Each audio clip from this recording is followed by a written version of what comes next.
250 தொகுதிகளில் பிரச்சாரத்தையே முடிச்சிட்டார், நான் தான் முதலமைச்சர் வேட்பாளர்னு எடப்பாடி. அப்ப திருப்பி அந்த பாயிண்ட்டுக்கு வாங்க, எடப்பாடியை முதலமைச்சராக ஏற்றுக்கொண்டு என்டிஏக்குள்ள வருவாரா விஜய்? சட்டப்படி எல்லாமே நடக்குது, அது கூட அதை ட்வீட் போடுங்க. மேல்முறையீடு போயிருக்கிறாங்க, ரசிகர்கள்ட்ட நான் மன்னிப்பு கேட்டுக்கிறேன், சொன்ன தேதியில படம் வரல, என்னுடைய கடைசி படம், உங்களை நான் ஏமாத்திட்டு நினைக்காதீங்க, படம் நிச்சயம் வரும், அமைதி காக்க கூடாது, கடைசியில் நீதி வெல்லும், 4 வரை ட்வீட் போட்டாரா? அடுத்த 2 மணி நேரத்துல போய் அப்பீல் ஓடுறீங்கல்ல, இங்கதான் அரசியல் முடிஞ்சிருக்கு. இப்படி என்ன பெரிய அப்படியே இந்த நாடு புரண்டு போயிடுமா இந்த ஜனநாயக படம் வெளியில் வந்தா? இல்ல விஜய் முதலமைச்சர் ஆயிடுவாரா, இல்ல காணாம போயிடுவாரா? 5 பேர் சேர்ந்து ஒரு படத்தை பாக்குறாங்க, 5 பேருக்குமே சில ஆட்சேபனைகள் அங்கங்க இருக்கு. அந்த என்ன சார் கெட்ட வார்த்தை யூஸ் பண்ணுறீங்க, மியூட் பண்ணுங்க, என்ன சார் அந்த காட்சி ஆபாசமா இருக்கு, கட் பண்ணுங்க, இதெல்லாம் செய்யறாங்க. ஒரு படத்துல இது நடக்கும். அவங்க சொன்னதெல்லாம் கேட்டுட்டு சரின்னு சொன்ன பிறகுதான் அந்த 5 பேர் கொண்ட குழு யூஏ சர்டிபிகேட் தரலான்னு பரிந்துரைக்கிறாங்க. மேல்முறையீட்டுக்கு என்ன அவசியம் வந்துச்சு? அந்த காங்கிரஸ் கட்சியுடைய முகமாக இருக்கிற ராகுல் காந்தி நேற்றுக்கு ஒரு ட்வீட் போடுறாரு, விஜய் இது வரைக்கும் ஏதாவது பேசியிருக்காரா? உங்களுக்காகவே நீங்க குரல் கொடுக்கலைன்னா, உங்களை நம்பி பணம் போட்ட ப்ரொடியூசருக்கு குரல் கொடுக்கலைன்னா, இந்த உங்களுக்காக இந்த படத்துக்கு உழைத்த ஆயிரக்கணக்கானவருடைய உழைப்பு இன்னைக்கு ஒரு பெட்டியில முடங்கி இருக்கு, இதுக்கு கூட நீங்க குரல் கொடுக்கலைன்னா நீங்க யார், உங்க நோக்கம் என்ன? கேள்வி வரும்ல, கேள்வி கேட்கணும். தமிழ்நாட்டு பிரஜை ஒருத்தர் விஜயை பார்த்து கேள்வி கேட்கணும். சிபிஐ விசாரணை பத்தி அது கூட விசாரணை இருக்கு, சொல்லக்கூட வேண்டாம். ஜனநாயகனை பத்தி 2 வார்த்தை சொல்லக்கூடாது.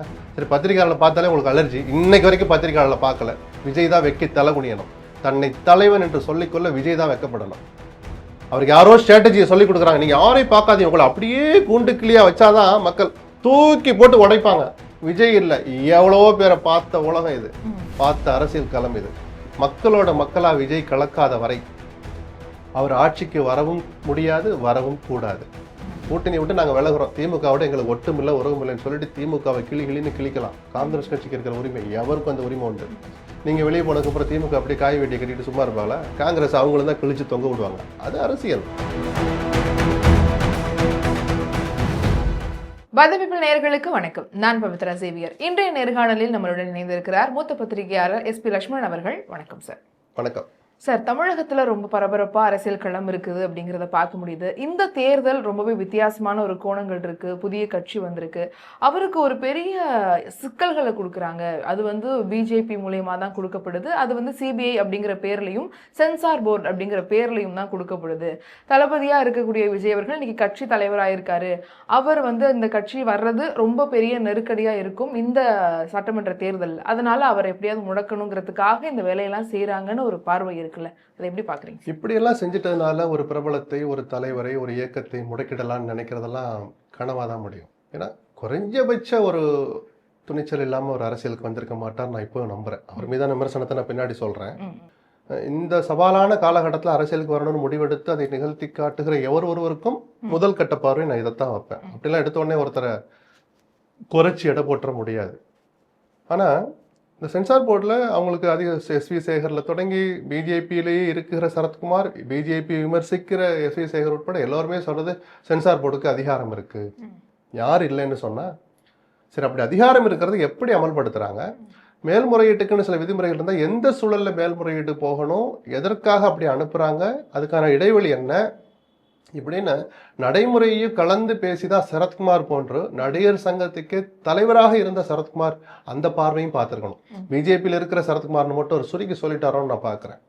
அது படம் சார், ஒரு படம் நல்ல படமோ ஏதோ அதெல்லாம் மக்கள் முடிவு பண்ண போறாங்க. ஓடுது ஓடலை நமக்கு என்னங்க வந்துச்சு?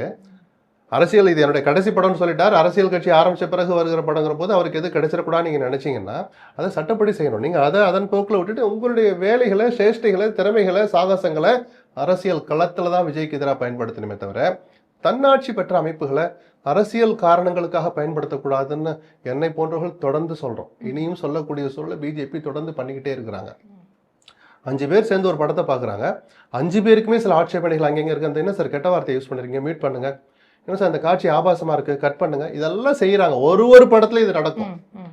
அவங்க சொன்னதெல்லாம் கேட்டுட்டு சரின்னு சொன்ன பிறகுதான் அந்த 5 பேர் கொண்ட குழு யூஏ சர்டிபிகேட் தரலான்னு பரிந்துரைக்கிறாங்க. மேல்முறையீட்டுக்கு என்ன அவசியம் வந்துச்சு?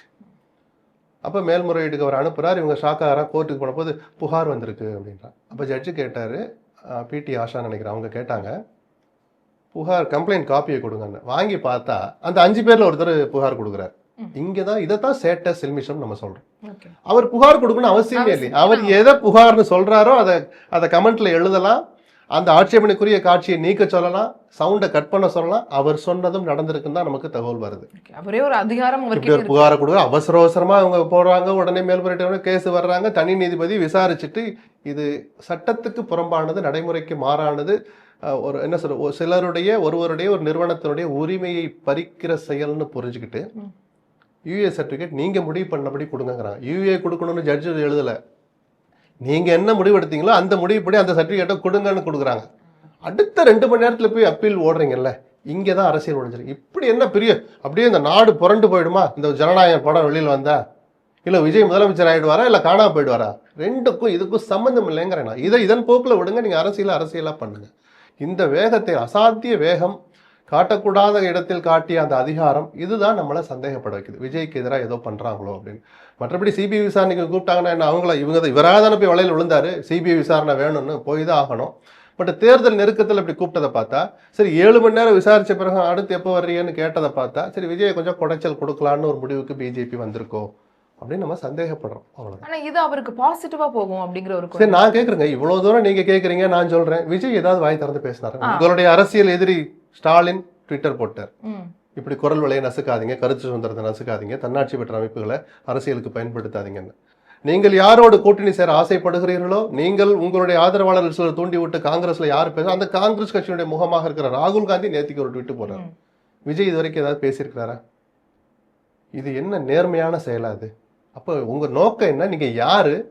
உங்களுக்காகவே நீங்க குரல் கொடுக்கலைன்னா, உங்களை நம்பி பணம் போட்ட ப்ரொடியூசருக்கு குரல் கொடுக்கலைன்னா, இந்த உங்களுக்காக இந்த படத்துக்கு உழைத்த ஆயிரக்கணக்கானவருடைய உழைப்பு இன்னைக்கு ஒரு பெட்டியில முடங்கி இருக்கு, இதுக்கு கூட நீங்க குரல் கொடுக்கலைன்னா நீங்க யார்? உங்க நோக்கம் என்ன? கேள்வி வரும்ல, கேள்வி கேட்கணும்.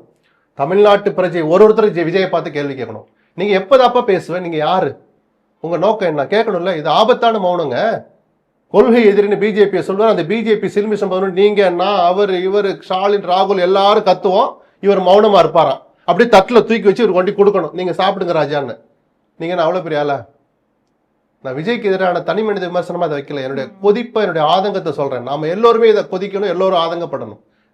உங்களுக்காக ஊரே பேசுது, நீங்க ஒரு வார்த்தை கூட பேச மாட்டீங்களே, உங்க நோக்கம் என்ன? சட்டப்படி எல்லாமே நடக்குது, அது கூட அதை ட்வீட் போடுங்க. மேல்முறையீடு போயிருக்கிறாங்க, ரசிகர்கள்ட்ட நான் மன்னிப்பு கேட்டுக்கிறேன், சொன்ன தேதியில படம் வரல, என்னுடைய கடைசி படம், உங்களை நான் ஏமாத்திட்டு நினைக்காதீங்க, படம் நிச்சயம் வரும், அமைதி காக்க கூடாது, கடைசியில் நீதி வெல்லும். 4 வரை ட்வீட் போட்டாரா? அப்படி பிஜேபிக்கு எதிராக வள்ளூர் கோட்டத்தில் வந்து நீங்க தரலணும், நீங்க சென்ட்ரல்ல ஒரு ரயிலே ஓட விடக்கூடாது, விஜய் நேரம் போராட்டம் பண்ணிடணும், சட்டையை கழட்டி போட்டு ரயில மறிச்சிருக்க வேண்டாமா, இப்படியா கேட்டோம்? 4 வரை ட்வீட் போட சொன்னோம், வாயை திறந்து பேச சொன்னோம். நான் சொல்ல ஏர்போர்ட் போறாரு, அங்கே வாசல்ல பத்திரிகையாளர் நிற்கிறாங்க, நின்று 2 நிமிஷம் சொல்லிட்டு போங்களேன். சிபிஐ விசாரணை பற்றி அது கூட விசாரணை இருக்கு, சொல்லக்கூட வேண்டாம். ஜனநாயகனை பற்றி 2 வார்த்தை சொல்லக்கூடாது. சரி, பத்திரிகையாளர் பார்த்தாலே உங்களுக்கு அலர்ஜி, இன்னைக்கு வரைக்கும் பத்திரிகையாளர் பார்க்கல. விஜய் தான் வெக்கி தலை குனியணும், தன்னை தலைவன் என்று சொல்லிக்கொள்ள விஜய் தான் வெக்கப்படணும். அவருக்கு யாரோ ஸ்ட்ராட்டஜியை சொல்லி கொடுக்குறாங்க, நீங்க யாரையும் பார்க்காதீங்க, உங்களை அப்படியே கூண்டு கிளியா வச்சாதான் மக்கள் தூக்கி போட்டு உடைப்பாங்க. விஜய் இல்லை, எவ்வளவோ பேரை பார்த்த உலகம் இது, பார்த்த அரசியல் களம் இது. இந்த மமதை கலந்த மாயையிலிருந்து முதல்ல விஜய் வெளியில் வரணும். அப்படி அட்வைஸ் பண்ற ஆட்களை முதல்ல தள்ளி வைக்கணும். மக்களோட மக்களா விஜய் கலக்காத வரை அவர் ஆட்சிக்கு வரவும் முடியாது, வரவும் கூடாது.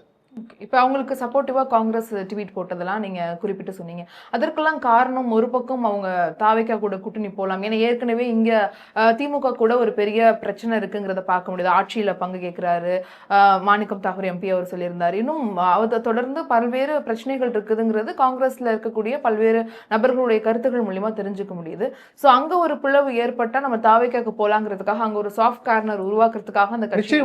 ராகுல் காந்திக்கு நிஜமாகவே ஜனநாயகன் படம் தடுக்கப்பட்டதில் ஒரு மனம் வேதனை அடைந்திருந்தால், இது ஜனநாயகத்தின் குரல் விலையை நசுக்குவதாக அவர் நினைத்திருந்தால் 2வது நாள் 3வது நாள் ட்விட்டு போட்டுக்கணுமே. ஒரு வாரம் என்ன பண்ணாரு?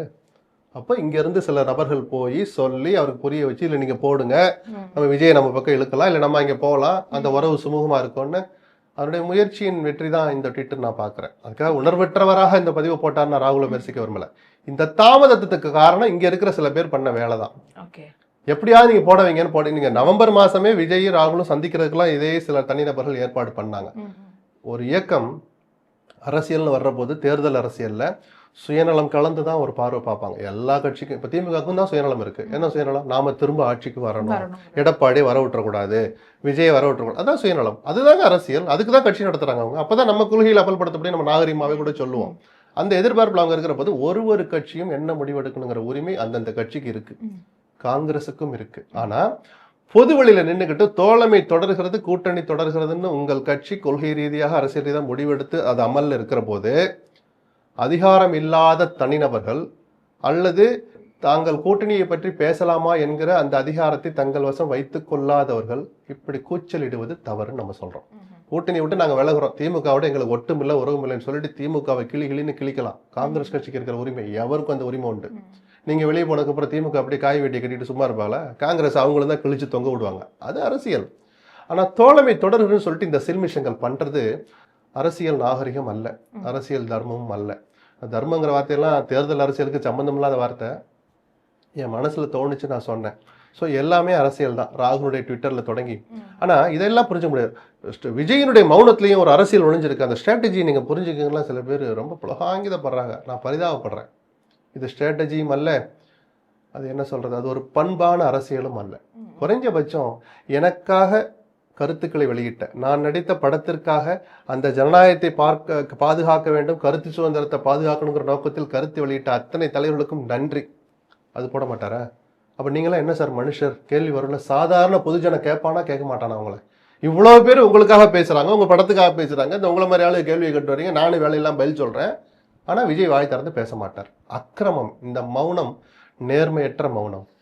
ஓகே சார், இப்போ இன்னொரு பக்கம் இபிஎஸ் ஒரு விஷயம் சொல்லியிருந்தார், புதிய கட்சி எங்களை வந்து சேரப்போது, புதிய கட்சி வரவு இருக்கு அப்படின்னு. மோடி அவர்களுடைய வருகை தமிழகத்தில் இருக்கு, அந்த வேலைகளை ரொம்ப ஆர்வமா பார்த்துட்டு இருக்காங்க அதிமுகவும் பிஜேபியும். இந்த நேரத்துல கண்டிப்பா கூட்டணி கட்சிகள் எல்லாம் முடிவடைஞ்சிடும். அவர் வர்ற அன்னைக்கு அந்த மேடையில எல்லா கூட்டணி கட்சியிலும் ஒருங்கிணைக்க வரைக்கும் என்ன முடிவாகுதோ அந்த தலைவர்கள் மேடையில் இருப்பாங்க. அதனாலதான் சில அவசரமா சில வேலைகள் அவங்களும் பண்றாங்க. புதிய கட்சி வரும்னு எதை சொல்லியிருப்பாரு எதிர்கட்சி தலைவர்? எவ்வளவு பேர் இருக்கிறாங்க. திமுக அணியில் இடம்பெற வாய்ப்பில்லாதவர்கள், தேமுதிக, தினகரன், ஓபிஎஸ், இவங்களாம் இருந்து வெளியே போனாலும் அது புதிய கட்சி தான்.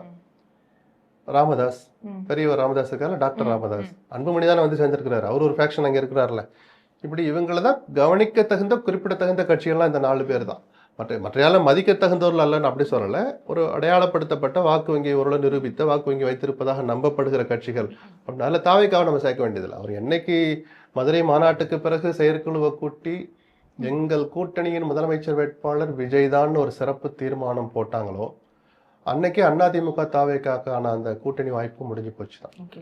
இனிமேல் போய் சேர்ந்தா 2 பேருக்கும் அசிங்கம். ஏன்னா ஒண்ணு விஜய் முதலமைச்சரா எடப்பாடி ஏத்துக்கணும், எடப்பாடியை முதலமைச்சரா விஜய் ஏத்துக்கணும். இந்த 2ல ஒண்ணு நடந்தாலும் வடிவில் சொன்ன கதை, இந்த 2ல ஒண்ணு நடந்தாலும் உலகம் தாங்காதுங்கிற மாதிரி 2 கட்சி தொண்டர்களும் அப்செட் ஆயிடுவாங்க. அல்லது ஆரம்பத்திலேயே அந்த மனநிலைக்கு தயாராகி அது போன்ற நான் எந்த தியாகத்துக்கும் தயாருங்கிற வார்த்தையை சொல்லிக்கிட்டே விஜய் வந்திருந்து டெப்டி சிஎம் கூட நான் எடுத்துக்கிறேன்னு சொன்னா இயல்பா இருந்திருக்கும். நாம ஆட்சியை பிடிக்கிறோம், நாம அதிகாரத்தில் பங்கு தரோம்னு சொல்லிட்டு எடப்பாடி கிட்ட போய் அப்புறம் டெப்டி கொடுங்க, இந்த துறை எனக்கு மாத்தி கொடுங்கன்னு கேட்டாருன்னா அவருடைய ஆளுமை என்ன ஆகுறது? அப்ப 2 பேரும் சரியில்லைன்னு சொல்லிட்டு புது கட்சி ஆரம்பிச்சீங்களே, இப்ப உங்க நோக்கம் என்ன? அந்த சரியில்லாத ஒருத்தரோட போய் சேர்றீங்களே அப்படின்னு விஜயகாந்துக்கு 2வது 3வது தேர்தல்களில் கிடைத்த அந்த பலவீனம் இப்பவே கிடைச்சிடும். அவருக்கு நெகட்டிவான இம்பாக்ட் ஏற்படுத்தும். ஜெயிக்கலாம், ஒரு கணிசமான எம்எல்ஏக்கள் ஜெயிக்கலாம், ஆட்சி அமைச்சுட்டா மந்திரியா கூட ஆகலாம், டெப்டி சிஎம்மா கூட ஆகட்டும், அவருடைய அரசியல் வளர்ச்சி தடைப்படும். இதெல்லாம் புரிஞ்சுதான் அவரு அதுல தன் முடிவுல உறுதியா இருக்கிறாரோன்னு தோணுது விஜய். ஆனா இந்த ஒரு நெருக்கடிக்கு வந்து பாஜக அவரை தள்ளுறாங்க, அவங்க கிட்ட இருக்கிற விஷயங்கள், அதுக்கு காரணம் என்டிஏ கூட்டணியில தாவேக்காவை கொண்டு வரணுங்கிற ஒரு விஷயம். ஆமா, அந்த என்டிஏன்னா யாரு? முதலமைச்சர் வேட்பாளர் அமித்ஷாவா, அண்ணாமலையா, நயனா நாயந்திரனா, தமிழிசையா? 150 தொகுதியில பிரச்சாரத்தையே முடிச்சிட்டார், நான் தான் முதலமைச்சர் வேட்பாளர்னு எடப்பாடி. அப்ப திருப்பி அந்த பாயிண்ட்டுக்கு வாங்க. எடப்பாடியை முதலமைச்சராக ஏற்றுக்கொண்டு என்டிஏக்குள்ள வருவாரா விஜய் அப்படின்னா வாய்ப்பு குறைவுன்னு தான் நான் சொல்லுவேன். நான் அரசியல்லாம் நம்பி எதையும் சொல்லிடாதீங்க. யாரும் எங்கேயும் போவாங்க வெக்கத்தை எல்லாம் விட்டுவிட்டு. எத்தனை நாட்கள் சார் இந்த ஒரு முடிவு எடுக்க இருக்கும்? ஏன்னா நம்ம வேற எதுவும் வேலை இருக்கா? இல்ல நீங்க எவ்வளவு பதட்டப்படுறீங்களே, ஆகட்டும், எங்க போயிட போறா, ஜனவரி முடியறதுக்குள்ள எல்லாம் ஒரு மாதிரி செட்டில் ஆயிடுவாங்கன்னு தோணுது. ஓகே.